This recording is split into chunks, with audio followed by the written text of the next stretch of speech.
don't shoot, don't shoot, don't shoot. Yep, that's me. You're probably wondering how I got here. Well, in order to tell you that, we're gonna have to go back.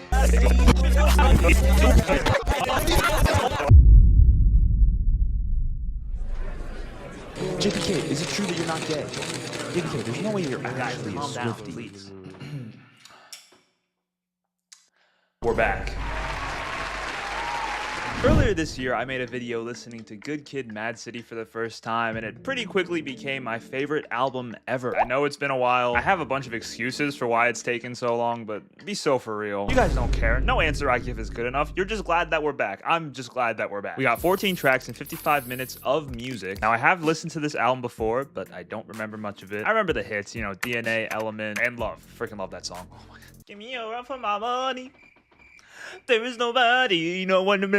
All of these titles are all in caps, and they also end with a period, similar to the title Damn as well. Not sure what that means. Maybe editor Jason can overthink that for us and figure it out. It's not really clear why he chose to do this. I think there's two potential reasons. A, to tie into the continued motif of media and journalism on this album, you know, with like tabloids and headlines, that kind of look. The album cover is definitely meant to kind of look like a magazine, I think. Or B, it's just to show that each of these songs is going to be a very straight to the point, all encapsulating representation of the word showcased in the title. And more specifically, all the different facets of Kendrick's identity that tie back to that one word, whether it's love or lust or pride or DNA, etc. Track 1 is called Blood. We're so back, guys. We're so freaking back. Ooh, little vinyl crackle.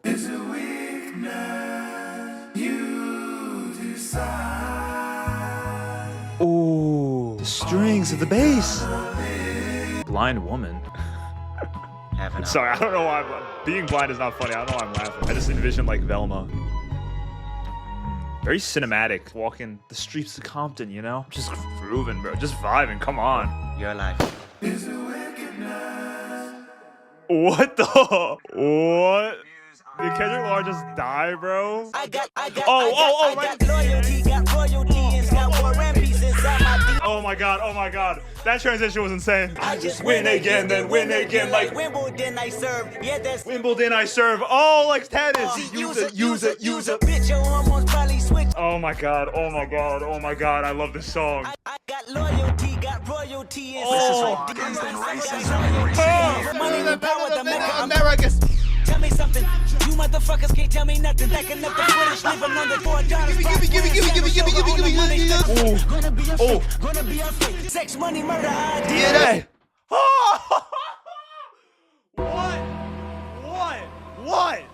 What? I don't even know where to begin, man. The beat, so full, so thick. If all of these songs are as fun and upbeat and just groovy as that one, I don't know if I'll be able to make it. I'm not gonna lie. All right, so we didn't really get to talk about Blood, the opening track, which kind of just sets the scene, really. Specifically with all this anticipation building up to the gunshot moment, where I guess Kendrick was going to help this blind woman out, and then she shot him. That's kind of crazy. I mean, I understand why a blind woman walking around in Compton would want to have a gun for protection purposes, but he was just trying to help you, dude, and now he dead. So, except he's not, because he literally started rapping again. I don't really get what's going on. I'm sure we'll figure that out at some point. But then going right into this outro with the news, Eric Balling and Kimberly Guilfoyle. What a great last name. Okay, so she used to work for Fox News.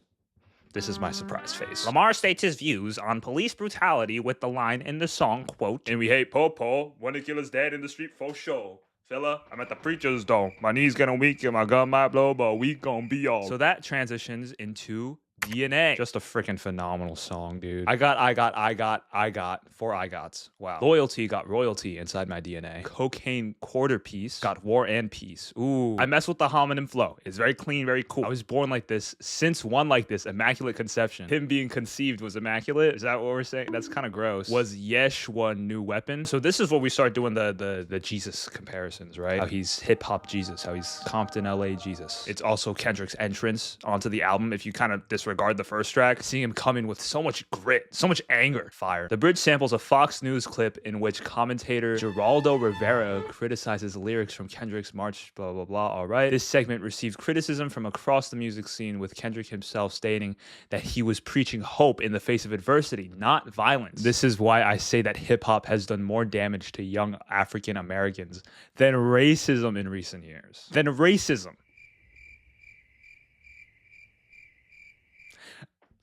Fox News, man. I don't know what else to say. Now, just for funsies, I decided to look up the entire news clip on YouTube just to see more context to the soundbite. And it is kind of as bad as Kendrick paints it out to be. The whole news segment was in response to Kendrick's BET Awards performance, where he performed All Right on top of a vandalized cop car. That's crazy, bro. The fact that Kendrick chose to do this, knowing it would be controversial, but also knowing that it was something that had to be said, had to be done, really just kind of makes it seem like Fox News took the bait. And they also clearly didn't even listen to the song, because the chorus goes, "We gon' be all right." Like, how is that a remotely negative message at all? But I digress. You know, that was basically 10 years ago at this point. Society has moved like nowhere. But anyways, overall, I really love this song just for how well it pulls out of the album and kind of encapsulates the aspects of Kendrick's appeal that I really like personally. There's the surface level layer to it where you can kind of just look at it as a braggadocious banger. But if you dig a little bit deeper and regard it as sort of a response to that Fox News broadcast, it's like Kendrick saying, dude, the proof is in the pudding. You guys want to say that I'm fabricating a narrative that spreads a negative message? Well, I'm living proof that that narrative isn't fabricated. Murder, conviction, burners, boosters, burglars, ballers, dead, redemption, scholars, fathers dead with kids. He's doubling down. He's citing his sources. And he's saying that these experiences, these things did not just shape him into the person that he is, but they're who he is. They're intertwined with the fibers of his being. Going back to what I said about each of these songs feeling all encapsulating, there is no one reason that this song is called DNA. It's about Kendrick's personal upbringing, his talent, his career, his heritage, his current personal struggles. Basically every single thing that motivates him to get out of bed in the morning, whether it's good or bad. And we get some of the most passionate vocal deliveries that I've ever heard from Kendrick on this song, which really sends that message home. An additional fun fact that I learned from watching this Digging the Greats video, go check it out. It's super insightful. Kendrick lists 23 different things that are in his DNA, and 23 is the number of chromosomes in a strand of DNA. He's the freaking GOAT, bro. I mean, come on. In the grand scheme of things, I don't know if a lot of people regard this as one of Kendrick Lamar's best songs, but at least out of the ones I've heard, which is basically just Looking Mad City, GNX, and the freaking Drake ones, this one's up there. Because I just think it's so, like, straight to the point. For the sake of time, I'm not gonna go into every single one of these lines, but the fact that I could, and it'd be like an hour-long video, that's pretty sick, dude. Also, he's just eating, bro. I love his energy. It's so infectious. I just can't. I just gotta move. Oh my god, I just spent 20 minutes talking about DNA. That's crazy. I'm gonna run out of storage on my phone. Track 3 is called Yeah. Let's rip it. Oh! Whoa, oh my god. There's like this like white crackling kind of noise. Such a different ambience to the last song. My world been ecstatic. I checked the signal, they're red. Yeah. Is the yeah mimicking like a radar going off? I thought it was gonna be a play on like Yahweh, like Jesus stuff, but Gerardo, this nigga got some ambition. there he is. But it's money to get, bitches to hit. Yeah, radars is buzzing. What an interesting contrast. Such a gritty beat with a spacey sound. Yeah. The beat itself feels pretty simple, but there's like a reversed kind of weird sound going on back there that I think gives it some really nice texture. It's kind of cool. Simple song overall. I think his delivery being so nonchalant is really interesting. Also, a lot of the rhymes and the lyrics felt a little more elongated, a little more stream of consciousness in a way. Not as tight and hooky as DNA. Who's Kid Capri? That's the guy that goes, "New Kung Fu Kenny!" Kid Capri is a rapper slash DJ that rose to fame in the 90s through his own mixtapes and producing for a young Jay-Z. According to an interview that he did with Genius, his contributions to this album were pretty straight to the point. Kendrick just called him up like, "Hey bro, you want to be on my album?" He said yes. Came into the studio, Kendrick told him what to say, and he said it. But regardless, it's definitely a very cool inclusion. Maybe someday I'll be famous enough to ask Fantano or HD Hayes to hop on the mic and go, yo, what's up guys? Welcome back to another JPK YouTube video. I got so many theories and suspicions. I'm diagnosed with real N-word conditions. Today is the day I follow my intuition, keep the family close, get money, F B words. I'm trying not to curse anymore. It's gonna be very hard to do in this video. My world been ecstatic. I checked the signal that read buzzing, radars is buzzing. So it's kind of giving me this vibe of, you know, even though people around Kendrick are kind of reassuring him and he sees a lot of the good that he's doing, radars buzzing is he's still not really comfortable in it. He's a little paranoid that it's either going to be pulled away from him or just something else is going to happen. Radars are devices used to detect objects when an item, well, duh. Jeez, you don't need to say that, dude. He's aware that women just want him for his money and that Fox News talks about him. When Kendrick's radar pings, it makes the sound Yah, which is short for Yahweh. Okay, so I was right about that. So the Yah is meant to mimic a radar going off, but it's also Kendrick calling out to God, praying for guidance, praying for assistance. These verses are definitely him perceiving all these negative things around him. But with his cadence and his delivery being so kind of chill, he has trust in himself, he has trust in God, he has trust that he's doing the right thing. With all that said, I just feel like it's such an uneventful song. And again, the whiplash from DNA to this is kind of crazy. On paper, I get the intention behind it because, you know, not trying to get too ahead of myself, but a lot of this album is about the duality of how someone can both be prideful and humble, both be lustful and loving. And the way that these two songs juxtapose each other shows Kendrick going from being proud of his circumstance and confident in his ability to fill those shoes to feeling the pressure and insecurity of it all. Track 4, Element. I do know this one, and it's a freaking banger. So let's play it. New Kung Fu Kenny! Ain't nobody praying for me! Y'all know what happens on earth stays on earth. Here we go! I don't give a fuck. I'm willing to die for this shit. Oh, And yeah, me won't catch a vibe for this shit. Ayy. He's been stomped out in front of his mama. I'm on your head, ayy. Oh, but the beat. Now I don't do it for the gram, I do it for Compton. I'm willing Oh to my die for God. this shit. Take me I'm allergic to a bitch, nigga. Be okay, we let the A1 fly.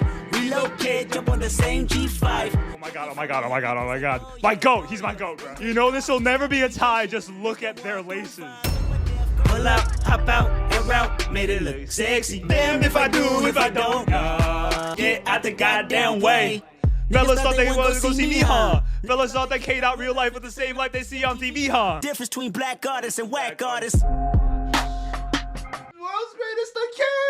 Hop out and route, made it look sexy. Take me out my element. Oh, dude! Come on! Like, stop! Too many bangers, I can't! Oh my God, bro, I freaking love that song. There's just so much that goes on to the point where you literally slow it down at the end. Maybe I'm overthinking this, but tying that back to the concept of the song, all the stuff going on, but you're not gonna take me out my element. The groove, the beat will change so much throughout the course of this song. But Kendrick never misses a beat. He just adapts, you know, changes the flow up a little bit. Definitely a great representation of the message to this album too. Again, when it comes to the back and forth, you know, push and pull, this song kind of reads as a bounce back from Ya. Where Ya was Kendrick's radar going off, you know, him perceiving all these things around him that are distractions or things that'll send him off course. This song is being like, no, you can't take me out my element. But in a much tougher way. I don't know why I just sounded like such a All right, I think I fixed the lagging issue. Lag. Hopefully I'm able to salvage that footage. This video just does not want to be made, clearly. Track 5 is called Feel. Do not know this one at all, so let's play it. Ain't nobody praying for me. Oh, too many voices. Oh. Ooh, a little groovy. Wow. Hitting like the 40-second mark. No Kendrick verse yet. No rapping started. What's going on? I feel like a chip on my shoulders. Ooh. I feel like I'm losing my focus. I feel like I'm losing my patience. Again with the repeated opening phrase, right? Kind of like I got. Feel like my daughter compromised and jaded. Feel like That bass. ain't nobody praying for me. Mike Jordan, whenever holding a real mic, I ain't feeling your presence. Mike Jordan. Oh, so he's Michael Jordan when he has a mic. That's kind of cool. Third in concert. Fuck your feelings, I mean there's 4 imposters. I can feel it, the Phoenix shore to watch. What? The regime that Oh falls my like this. God. This is so much. He's so gritty. But who the fuck praying for me? Oh, I love a fat, juicy, girthy bass. That was a really cool one. Definitely. 40 seconds in, you don't hear anything start yet. But then once he comes in, I feel like a chip on my shoulder. I feel like I'm losing my focus. Like 20 million lines, all starting with I feel like. Kind of feels like he's just getting stuff off of his chest, you know? And going back to that intro where you have the different voices kind of swarming around your head as you're listening, feels very isolating. And like you're kind of sitting in your own thoughts as his delivery gets grittier towards the end. It just kind of feels like he's caving in more and more. You feel the pressure, you know what I mean? The pressure that the world is putting on him in different instances, whether it's Fox News or whether it's his family. Pressure that he puts on himself. You just feel all of that tension and that frustration and, you know, wanting to release. This album is definitely proving to be more introspective than Good Kid, Mad City was, with songs like this and DNA definitely prioritizing themselves as more of Kendrick's diary than a story. Obviously, that's not to say that there isn't a narrative to take away. We'll get into that later. Feel is one of those songs that I think serves a really great place in the album to give Kendrick this moment where he could just say everything that he's feeling. And we're also continuing the swaying back and forth between the two sides. A good tell of this that I picked up on is how an element in the beginning, Kid Capri shouts out, "Ain't nobody praying for me," with like conviction and confidence. And on this song, Kendrick uses that same phrase to close out each verse. Kind of like it's the deepest, saddest thought that he wanted to get off of his chest. And it's not that any of these circumstances are changing, it's that Kendrick's perspective on them is flip-flopping. That change up when he started getting grittier, like, oh my God, that was crazy. Track 6 is called Loyalty, featuring Rihanna. Oh shoot, this is gonna be a banger. Oh, I thought it was a talk box for a second. No, that is a talk box, right? Ooh, but it's like chopped up like a sample. That's sick. Loki giving me Pharrell vibes. I said I'm geek and I'm fired up. Oh!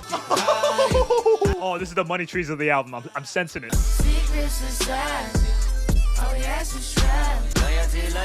Oh, I know this song. What? Loyalty, loyalty, loyalty. Hey. Ooh. Oh, she's a whole verse.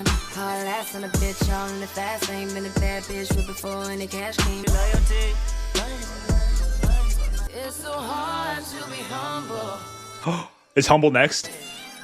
I do kind of feel like the talkbox sample got a little bit blaring. You know, I don't know, it was a little much. And the loyalty hook is good, but it did come around pretty often. I would have liked a little more space, you know, a little bit longer verses. With that said, I did enjoy that Rihanna feature felt like an actual feature. She had a verse. She had all these different parts. She was basically on the entire song. Kind of reminiscent of his SZA features that he does obviously later on in his career. Because I think it brings out a different side of Kendrick that's a little more melodic, a little more softer. I said I'm geeked and I'm fired up. All I want tonight is just get high. Girl, you look so good. It's to die for.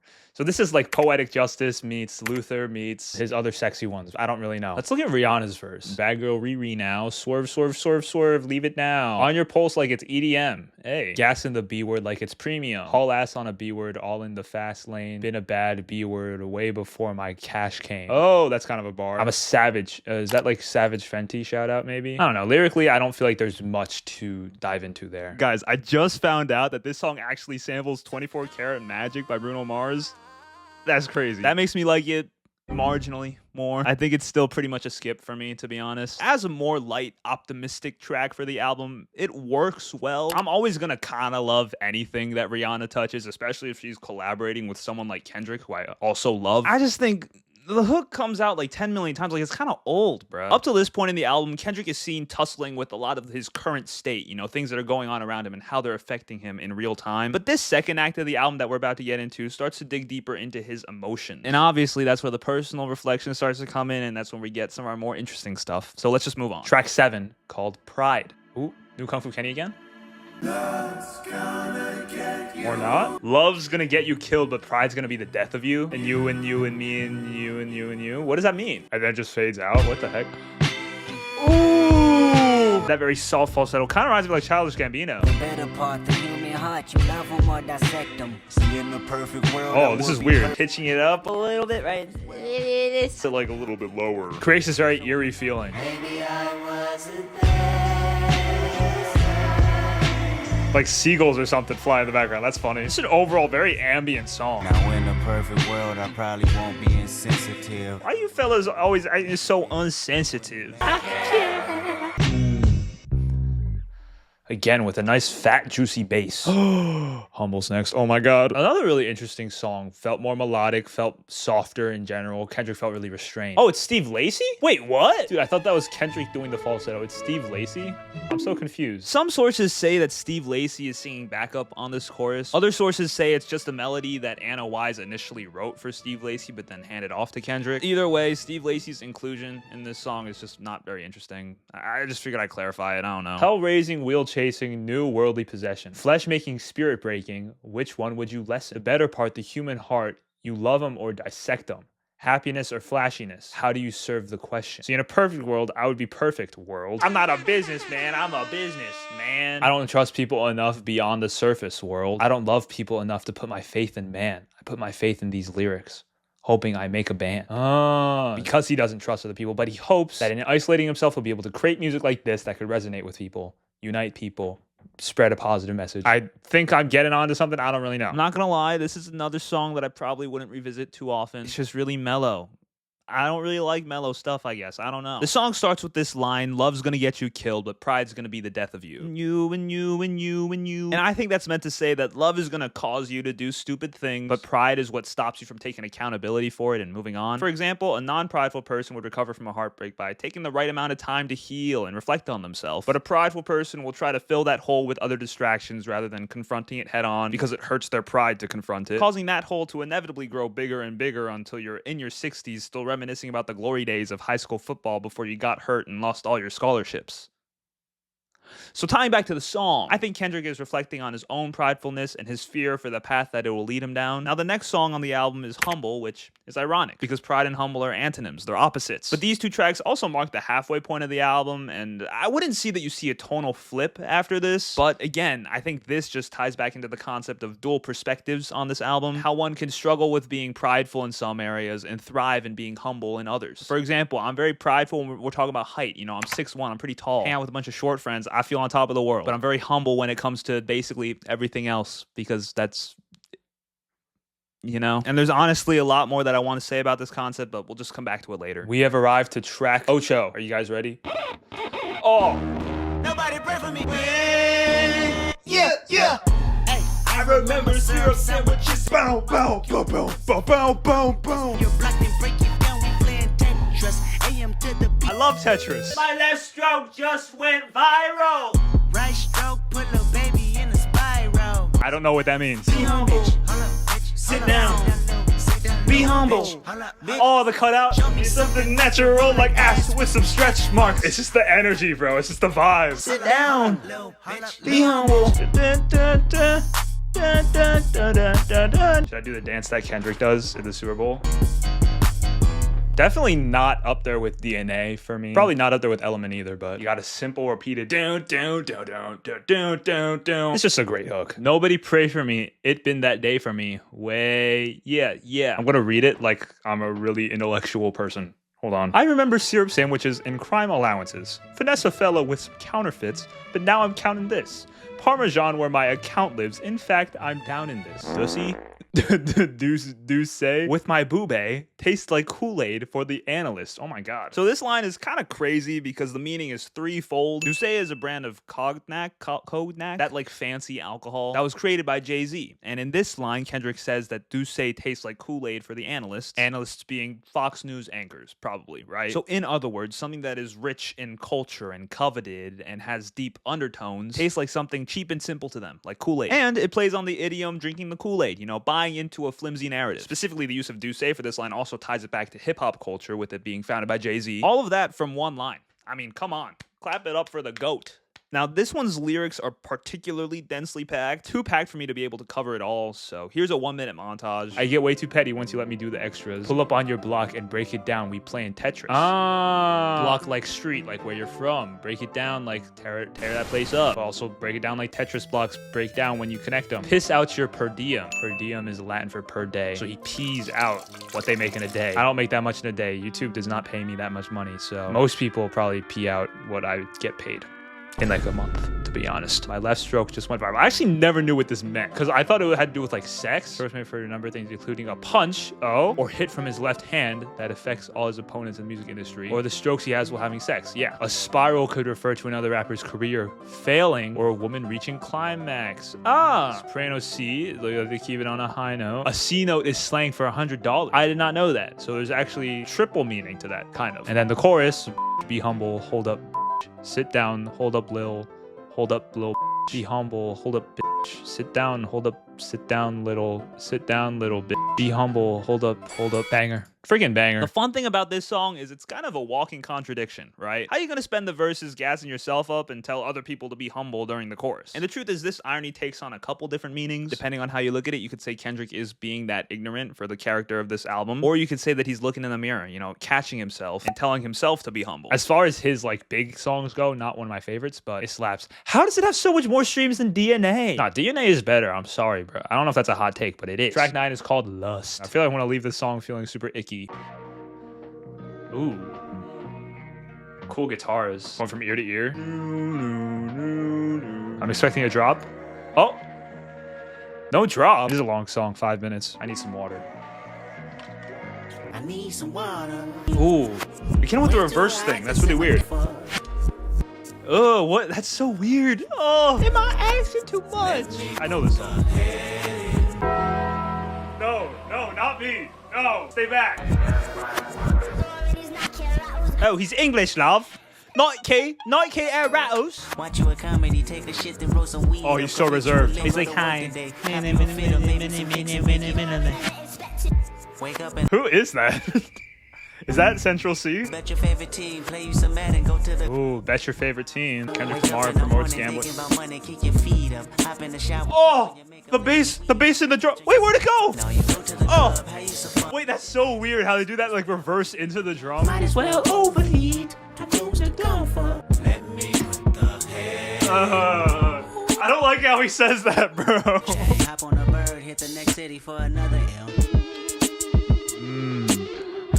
That guitar. Ooh. I promise just a touch. The trembling in his voice is crazy. Oh, man. I hate that. But, I think there's a lot of little things that Kendrick does here that plays into this idea of lust, right? His trembling voice, like, plays into that, like, edgy kind of energy. And then the sinister vibe plays into the darker aspects of it. Kendrick coming in the beginning of the chorus saying, I need some water. Something came over me. Way too hot to simmer down. Might as well overheat. It's like getting the horny sweats, I guess. I don't really have much to add other than another quick little applause for Kendrick for not shying away from this topic. I do think if you're gonna do this back and forth, two sides of a coin thing, and you have a song called Love, you gotta also have a song called Lust too. And with how ethereal the next track is, it only makes sense that this track be equally as disturbing. Execution-wise, this song is done really well because it definitely conveys that kind of uncomfortable feeling. Maybe that like low pass kind of reverse sound is like post-nut clarity as well. There's a lot of ways you could look at it, I think. Definitely a good kind of all-encapsulating song for that idea. This next song, should we turn the lights down, bruh? Damn. Love lust. Damn. All of us give me a run for my money. There is nobody, no one can run me. Oh my god, oh my god, oh my god. Oh! I wanna be with you. I wanna be with I know what you need. I didn't my blade on curve, would you still love me? I wanna be with you. Oh, this beat is so good. Damn it, we jamming. That had a two for your nanny. Curving your hip from your mammy. So give me a run For my money. Sipping bubbly, feeling lovely. Living lovely.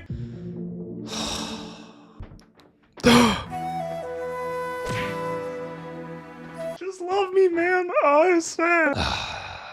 Shoot. Just the slow, kind of spacey vibe to it, too. Just imagine myself laying in bed after like a heartbreak or something, feeling sad about my life, and listening to this song and wanting to smash my face with a pillow. Zachary. Probably should have looked up how to say that. Sorry. Just out of curiosity, I did check out some of his stuff, and it seems to be pretty in line with this kind of sound, softer, smoother, melodic stuff. Anyways, I freaking love this song so much. Like I said, this song is as satisfying to listen to as Lust is uncomfortable to listen to. On Lust, Kendrick has this line that says, I just need you to love me. Like, it's not a desire, it's a bodily thirst. He needs this woman, and he's demanding this woman. But on this song, we see him question if he even deserves her. And I think it's that selflessness and the perspective on this song that really tugs at your heart, If I didn't do this, if I didn't do that, would you still love me? That with the soft synths and the drops, it's just freaking beautiful, dude. I love it. If I didn't ride Blade on Curb, would you still love me? This is an homage to 50 Cent's 2003 21 question. If I fell off tomorrow, would you still love me? If I didn't smell so good, would you still hug me? If I minimize my net worth. That is crazy because I thought he was saying if I made up my mind at work. Not that that makes any sense, but minimize my net worth is a bar. Keep it 100. I'd rather you trust me than to love me. Keep it a whole 100. Don't got you. I got nothing. Oh, the yearning. I'm so depressed. So I'm not reading the rest of this. I'm too sad. This one is called XXX. Oh no, is it another sex one? Featuring you too. Like the band? Ooh. So far, I feel like we've gotten two voices. We've gotten the guy that yells, Kung Fu Kitty! And then this kind of spacier, it's a weakness, it's a weakness. That guy. New Kung Fu Kitty! Oh, shoot. Oh, with the like humble little record scratch. No more. Oh. It's such a like small, sharp drum. Lots of punch to it, but really tight. Yesterday I got a call like from my dog like 101. Oh, the siren! Oh shoot! If somebody kill my son, that means somebody getting killed. Touch my nephew, touch my brother. You should chip a nigga, then throw the glory in his. Damn. What? Oh, the Seagulls are back too? Oh, dude. Literally like the polar opposite drum sound. Oh,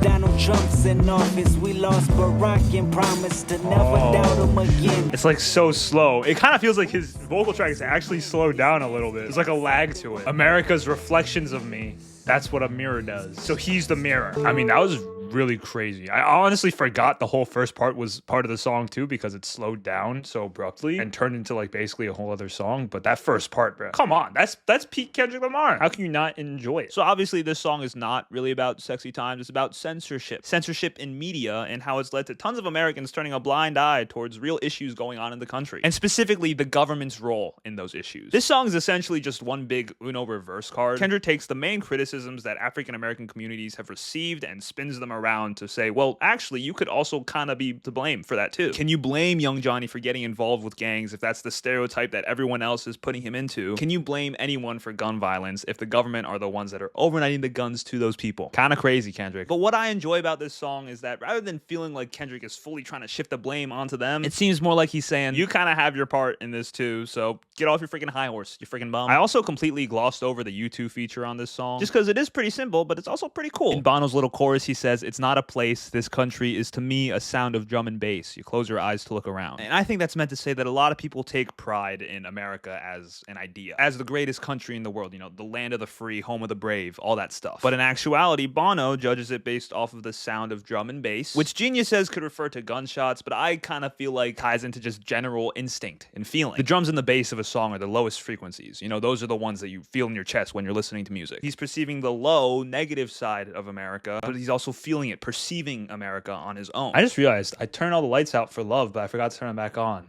Darn it. Because my whole bit was supposed to be it was just on for that one song. Now it's on for two. Whatever. Yesterday, I got a call like from my dog, like 101. Said they killed his only son because of insufficient funds. What'd they do to my guy? Kendrick may be referencing Martin Luther King's famous I Have a Dream speech. Let me use my big boy voice. America has given the African American people a bad check. A check which has come back marked insufficient funds. But we refuse to believe that the Bank of Justice is bankrupt. We refuse to believe that there are insufficient funds in the great vaults of opportunity of this nation. And so we've come to cash this check. A check that will give us upon demand the riches of freedom and the security of justice. Shouts out MLK, you're a legend. You're the freaking goat, dude. So it's not necessarily that he was killed because of insufficient funds, but it's playing on the idea that the government always says insufficient funds as an excuse. Something as absurd as his son getting killed happened because of insufficient funds. If Johnny is the kid that got killed, his dad went to Kendrick asking for help and guidance, and Kendrick is saying, if I were in your shoes, straight up, bro, I would stoop down to their level. I think if anything, Kendrick's efforts to not filter himself and to not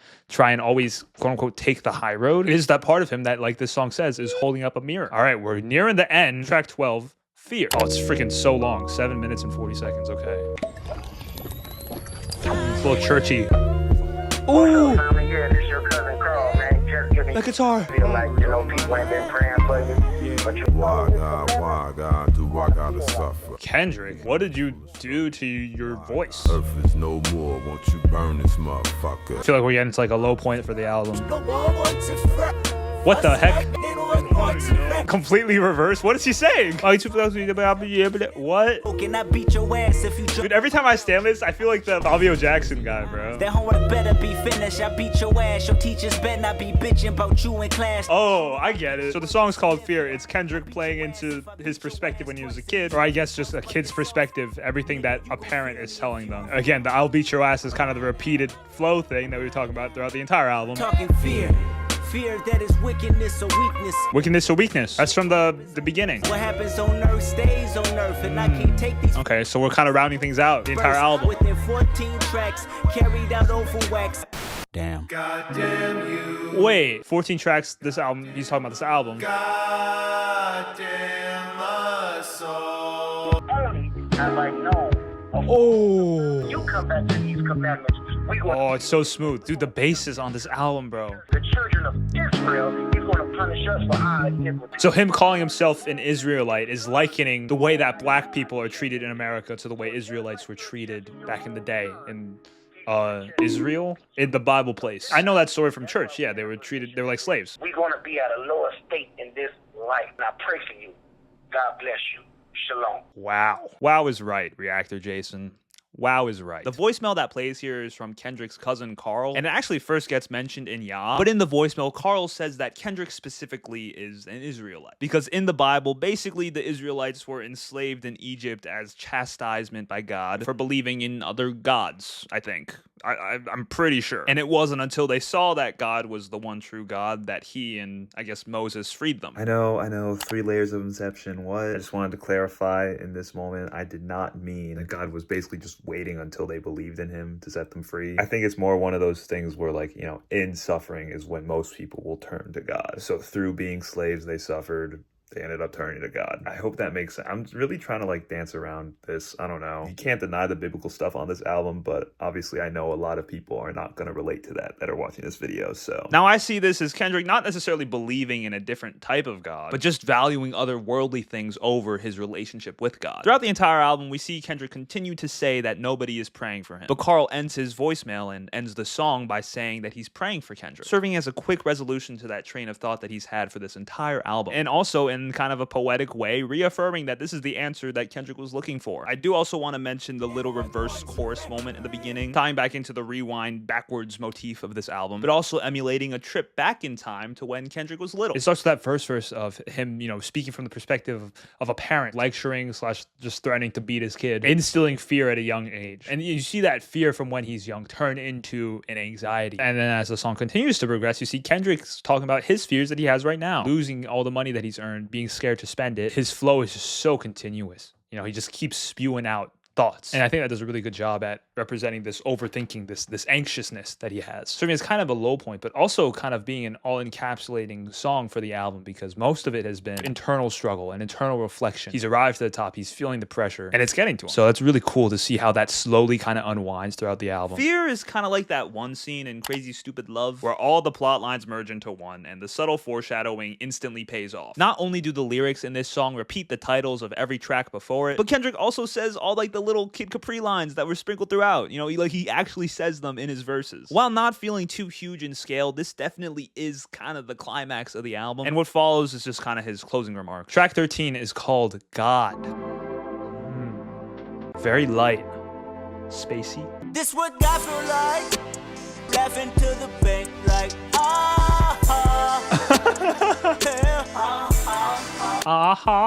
JT. I'm in love. Justin Timberlake, Jason Tatum, who we talking about? Laughing to the bank like It's kind of fire. It's like silly, you know what I mean? You get this really like kind of euphoric, uplifting feeling from the production. So him saying this is what God feel like when you accept God into your life. This is the vibes that you're getting. Not to indoctrinate y'all. Everything life is a gamble. Nothing in life I can't handle. Everything I write is a damn 8-ball. Everything I touch is a damn gold mine. Everything I say is from an angel. Okay. When I try to join, okay. Right. Every time I try to join in, you just want to do it different. Right, I get it. So I look like an idiot. Right. Laughing to the bank like That's a cool song. I think a lot of it feels kind of, not corny, but self-indulgent in this really fun, kind of simple, light energy. Would serve as a really great way to end off the album, especially after Fear, which was so long and so introspective. God is meant to feel like the true resolution to that. Kendrick has been realigned with his faith and is now stress-free, which is obviously easier said than done. But I think the idea here is not that following God will instantly make all your problems magically perish. It's that following God will remind you how minuscule those problems actually are in the grand scheme of things. So I'm not going to say it's like the chug jug to heal depression, but it helps. But even not tying it to faith, just understanding that there's more to life than your career and your goals helps any pitfalls in those areas feel less horrible. Who's JT? Work at JT is a line from the 1991 film The Five Heartbeats, where Robert Townsend's character, Donald Duck Matthews, asked his big brother JT Matthews to set him up with a girl. As JT talks to the girl, Duck says, "Work it, JT, work it." Also, Kendrick's last name is Duckworth, so he's likening himself to the kid. Gotcha. And with that, ladies and gentlemen, we've arrived to Duckworth. Now, if I'm being honest, I really enjoyed this album. I really enjoyed the hits. I don't know if it even really touches Good Kid, Mad City. There's just less of a tight narrative to it. It evokes not as deep emotion, if you ask me. But let's not compare apples to oranges. This is clearly him trying to do something different. I think it came across pretty well. There's a lot of cool moments and cool threads to this project. Last track of the album. Let's play it. It was always me versus the world until I found it's me versus me. Oh. Ooh, with the bass, the walk down. Just remember what happens on earth stays on earth. We're Lamar. Definitely feels very 90s hip hop, right? This beat is super boom bappy with those things and the high thing. Had a couple of shooters caught a murder case. Fingerprints on the gun. What? Dude, he just keeps going. I don't understand how he does it. Ducky was well aware. They robbed the manager and shot a customer last year. He's clearly telling a story here. I'm just a little bit lost. I'm not gonna lie. Like, who is Anthony? Woo! Okay. Here's where things start to get kind of crazy. Let's lock in, guys. Zoom in. Look at me. Let's lock in. On this song, Kendrick tells the story of a man named Anthony who grew up in the projects and wasn't a bad guy, but just was surrounded by bad behavior and adapted. Now, every once in a while, when the funds were low, Anthony would go to the KFC across the street and air it out. A worker there named Ducky had a wife and a son, so he always wanted to stay on Anthony's good side for their sake. Every time Anthony pulled up, Ducky would give him free chicken with 2 extra biscuits. Now, this was back in 1984, and because these two stayed on each other's good sides, it's said that they're basically the only two from that generation in their area to still be around. Cut to today, this Anthony guy is actually Anthony Tiffith, the founder of Top Dog Entertainment. And KFC Ducky's son grew up to be the one and only Kendrick Lamar Duckworth, Top Dog's biggest signee. I mean, that's poetry. Come on. Well, I grew up without a father and die in a gunfight. Wait, what the heck? Dude, So I was taking a walk the other day. wait. Oh, wait. So I was taking a walk. That's how the opening track started. With him saying, "Well, I grew up without a father and die in a gunfight." Bang. And then you hear this like 20 seconds of just like straight reverse stuff. There was DNA in there. So it almost like he's reversing the entire album, going back to the first track when he got shot. So does that first track basically take place at the end of this entire album? Kind of like one of those freeze frame moments where he's like, "No, no, no, don't shoot, don't shoot, don't shoot." Yep, that's me. You're probably wondering how I got here. Well, in order to tell you that, we're gonna have to go back.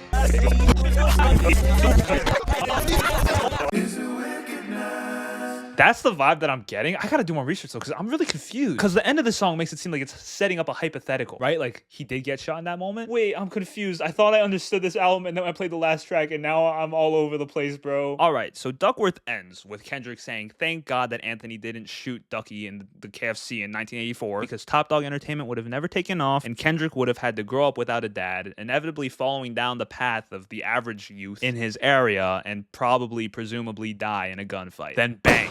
Gunshot, which in this case is likely the start of the hypothetical. What if that gun did fire off? Now here's where things get kind of trippy, bro. Kendrick Lamar dropped this album right here in April of 2017. I just spit a loogie. I hope you guys didn't pick that up with the camera. But in December, in the same year, he dropped a collector's edition of Damn that was the exact same album, with the only difference being that the track order was completely reversed. Instead of track 1 being Blood, track 14 was Blood. Instead of track 14 being Duckworth, track 1 was Duckworth. And with this reverse order, you get a completely different narrative. Just to make our lives easier, I'm going to refer to the standard version of the album as Damn and the reverse order as Nomad. With Duckworth as the first track on Nomad, it sets up the rest of the album as this continuation of the alternate timeline where Ducky did get shot by Anthony. And rather than seeing Kendrick reflect on himself and go on this introspective journey from wickedness to weakness, you actually start to see the downfall of Kendrick going from weakness to wickedness. And like he predicts at the end of track 1, Duckworth dying in a gunfight at the end of track 14, which is also how the album will end. Very disturbing,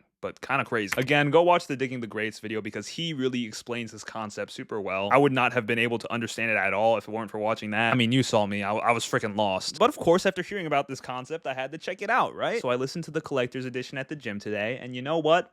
I kind of like it more. Because like I said, the entire album plays out completely differently. But something about the resolution that Kendrick comes to on Damn just feels kind of anticlimactic in comparison, at least. It's just not as interesting as the self-fulfilling prophecy that you see on Nomad. There's also just a lot of little things that I think make it play out smoother in reverse order. With Feel being track 3 on Nomad instead of track 12, it serves as more of a setup for what's to follow. So for example, when Kid Capri repeats the lines that Kendrick says in this song later on in the album, it's almost like an echo of what Kendrick said before that lingers as he spirals further down this bad path. Rather than going from pride to humble, from lust to love, it's the opposite. Kendrick losing his dad at a young age caused him to grow up and be more lustful, more prideful. And let's not forget about the record scratching, the reversed vocal and instrumental tracks that are parceled throughout the album. All little details tying back into the idea that this album, Damn, is one of those sweaters that you could like turn inside out and like wear it inside out in like a different design. The dual perspectives that Kendrick portrays on Damn that we talked about throughout this entire video don't only emulate a push and pull between Kendrick's sense of self and his self-destructiveness, but it also portrays the two different versions of Kendrick entirely. The one that grew up with Ducky and the one that didn't. Even down to the way you perceive each track individually is completely different. On Damn, God serves as this ride off into the sunset. After struggling throughout the entire album, Kendrick has found a more true sense of worth and feels relieved. On The Mad, God is the first track to follow his dad getting shot, so it kind of reads as a sarcastic reaction to that. Kendrick not looking to confront his trauma and just live in ignorant bliss. On Damn, the Carl voicemail is just what Kendrick needed to pull him out of his slump. On The Mad, it's a sign that his loved ones are reaching out to him, seeing the potential path that he could go down, but as you start to see, it doesn't really matter. When Kendrick mentions Carl's voicemail later on Ya, it's like he's looking back on the voicemail, seeing that Carl was low-key right. On Damn, DNA is how Kendrick introduces himself, with passion and grit and a chip on his shoulder. On The Mad, it's an aggressive last hoorah for Kendrick that shows what the bad path that he went down has turned him into before he dies on the next track, Blood. This album is literally bulletproof. Either way you look at it, it makes sense. It's like those words that say one thing and then you flip it around and it says a different word. It's like a Russian nesting doll. If like all the little small ones could also fit the bigger ones in it in the reverse order. Like, I'm losing my mind. Can't you see? This is why he's the GOAT. Anyways, disregarding that narrative, there is still a lot that you could take away from this album thematically. I've seen a lot of people say that the blind lady that shoots Kendrick on Blood is actually meant to be Lady Justice, which if you don't know is this statue of a lady with a blindfold holding like a scale. It's the idea that poetic justice will see itself through, you know, justice is blind. There's no bias. So essentially, Kendrick's efforts to help this lady out is him looking to help correct the flawed justice system in the US. And their lashing out and killing him instantly is them being in denial that there's any systemic issues and looking for someone to blame. And I think that metaphor rings throughout the entire project. Kendrick used to take comfort in believing that everything he did with his career was for the betterment of the black community and for the betterment of the country. And the pushback that he's receiving is now causing him to start questioning that. Not because he thinks he's wrong, but because his actions seem to only be driving a bigger wedge in between the people that think like Fox News and the people that don't. This realization is what triggers the deep reflection that he does on this album. With Good Kid, Mad City, you learn what Kendrick is setting out to do with his career. Now, I haven't listened to T-Pab, and honestly, at this point, I kind of wish I did listen to it in release order, but I assume that album is him putting his plan into effect. And Damn is him receiving backlash for it, but prevailing nonetheless. Maybe now adjusting his perspective, coming from a less spiteful place, and tying less of his personal self-worth to his goals for his career. Seeing it as nothing more than a role that he chose to take on, and he's learning to roll with the punches that come with that. And that, my beautiful KFC lovers, is Damn. Wow, that was crazy. Great album. Definitely probably one of the most conceptual albums I've ever listened to. If you're asking me which album I like more between this and GKMC,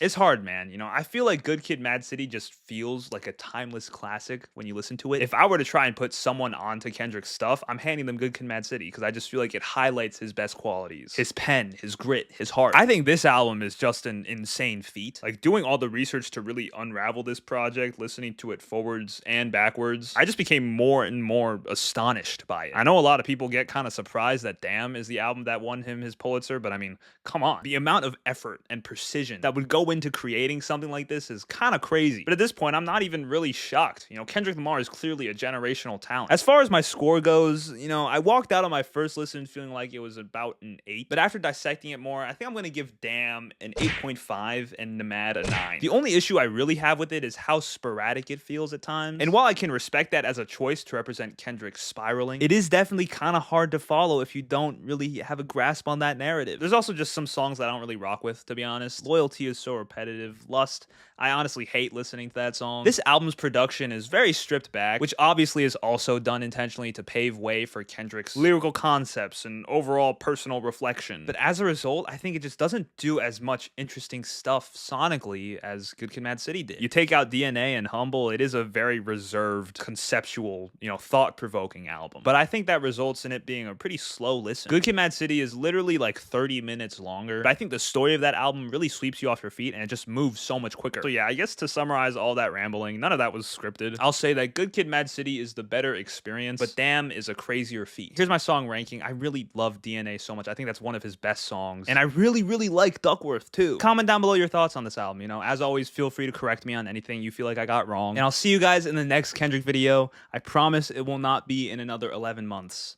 It'll be like 10. No, I'm just kidding. I'll probably knock out the rest of them in the new year. The real question is, should I go back to T-Pab and then do Mr. Morale? Or should I do Mr. Morale and then end on the banger that I know T-Pab is gonna be? I got SWIFTIE tunes, got Benson Boone inside my DNA. Rihanna beats and please inside my DNA. I got Chapel Eilish living Miley inside my DNA. I got Justin Lowe and the Joe Bros inside my DNA. I was born like this, since one like this, and they thought I was gay. Yeah, I'm performative. You're normative. I drink matcha lattes. Yeah, I like pop music, and they say that I do it to get play, but this is just my everyday. It's just I got. Help me out, please. Give me high punches to help the algae. Click sub to know when my next video's up. My YouTube channel is kinda fire. Please like this vid if you so desire. Cause I'm almost hitting 30K. Hopefully someday. Get me even more. Get a silver play. Like, comment, sub, and have a nice day.